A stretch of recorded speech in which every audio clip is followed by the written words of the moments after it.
Сәлем достар, жағдайларыңыз қалай? Бүгін біз сіздермен дәл осындай болып пісетін түшпара немесе пельмен бауырсақ деп те атайды. Осындай түшпараның рецептімен бөлісемін. Ол үшін бізге жылы суымызға сары май, тұзымызды салып аламыз.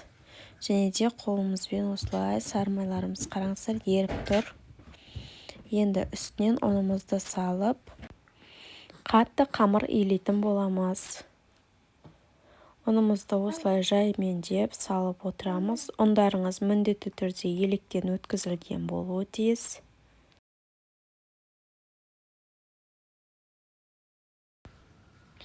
Міне осылай илеп алдық. Міне біздің қамырымыз дайын болды. Осындай қатты қамыр шықты. Енді осыны екі бөлікке бөліп аламын мен.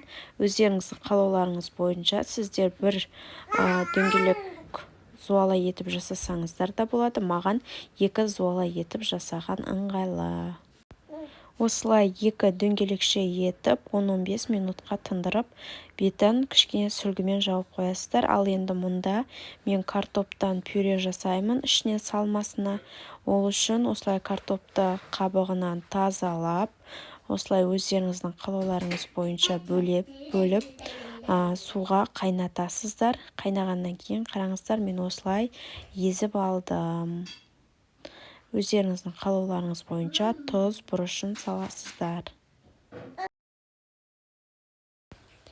Қамырларыңыз бір тегіс жып-жылтыр болып шығуы үшін жаңағы тындырып қойған қамырымызды дәл осылай екінші рет тағы да зуалаша етіп жасап тындырып қоятын боламыз.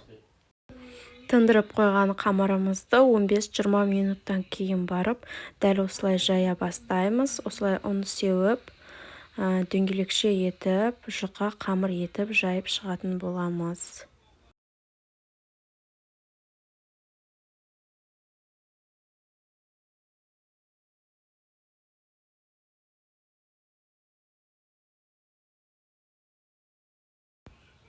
Міне достар, қамырымызды жұқа етіп жайып болдық. Видеода көрсетілгендей етіп, оқтаудың көмегімен осылай үстелдің үстіне жайғастырамыз.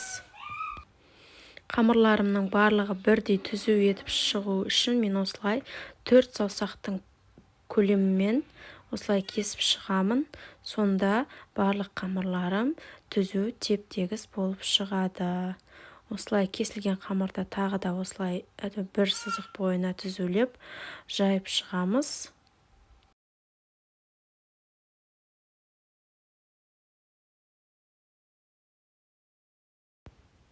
Мұны да 4 саусақтың көмегімен осылай 4 саусақпен өлшеп кесіп шығамыз.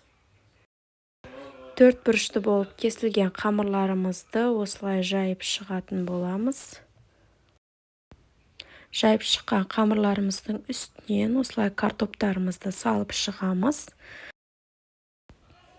Міне салмаларын салып шықтық. Енді дәл осындай видеода көрсетілгендей етіп, түшпәраларымызды түйіп алатын боламыз.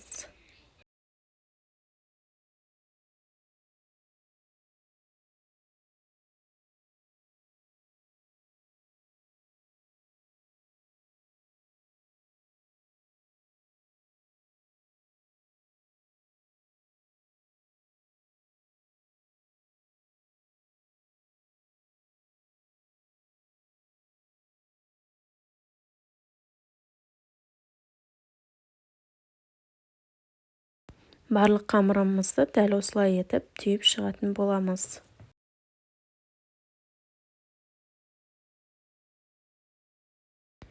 Қуыруға арналған ыдысымызға осылай майымызды молынан етіп құямыз. Және де майымызды қатты қыздырып барып, түшпәраларымызды қызартып, қуырып алатын боламыз. Міне біздің түшпәраларымыз дайын болды.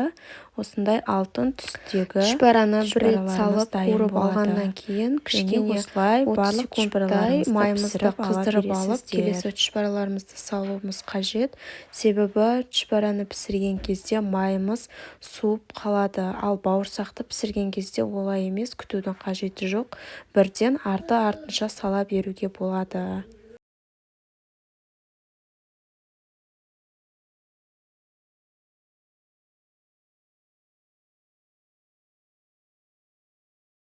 Міне достар, барлық тұшпараларымызды осылай қызартып пісіріп дайындап алдым. Міне достар, менің алтын түстес тұшпараларым дайын болды. Сіздерге де жасап көруге кеңес беремін. Достар, менің каналыма тіркелмеген болсаңыздар, тіркеліп кетіңіздер.